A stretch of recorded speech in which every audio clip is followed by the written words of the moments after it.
Alors là, on est dans un endroit où on a déjà posé du lambris. Et au-dessus, ce qu'on a décidé de poser là, c'est une toile de verre. Une toile de verre, voilà.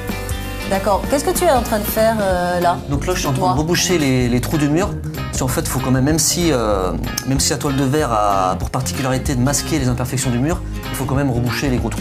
Oui, sinon ça va faire des appels d'air. Ça va faire des bulles d'air. D'accord. Bon. Comment on s'y prend? On en colle tout ça?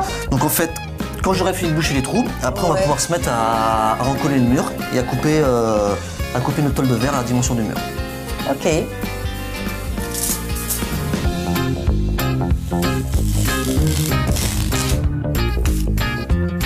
Et est-ce que ça se met dans un sens particulier? Non, là il n'y a pas de sens là. On peut la mettre n'importe quoi. Par contre, on va la rouler parce que c'est plus simple. D'accord, attends. Vas-y. Je fais et je te la passe. Hop, merci. Là, je me mets bien en jonction.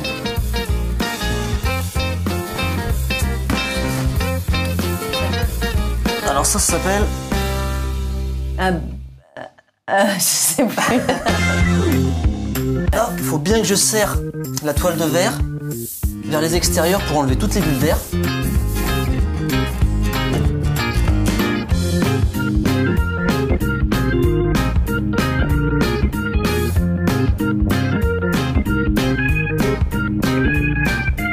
Là, on a juste posé la toile de verre, on a eu besoin d'un peu de colle, puis ça y est, c'était fait. Est-ce qu'on procède toujours comme ça, Olivier?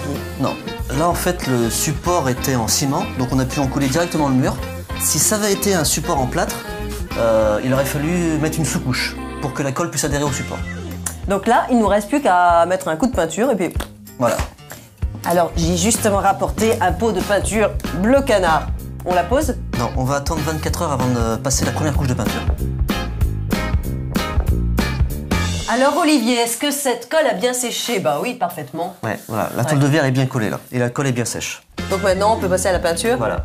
Quel type de peinture tu poses sur une toile de verre? Donc sur une toile de verre, en première couche, obligatoirement une peinture acrylique. D'accord, parce que sinon... Si on met une peinture glycéro, la peinture glycéro va attaquer la colle et va décoller toute la toile de verre.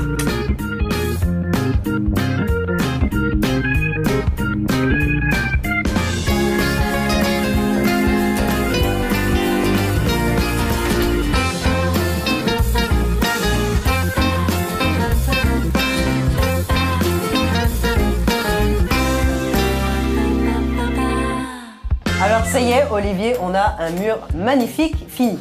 Non, on va attendre que cette couche-là soit bien sèche pour passer à la seconde couche. Et là, ça sera fini. Voilà. Et est-ce que je pourrais le lessiver, ce mur? C'est vraiment facile d'entretien. Il est résistant au choc. Ça résiste bien au choc et en plus, on a bien masqué toutes les imperfections du mur.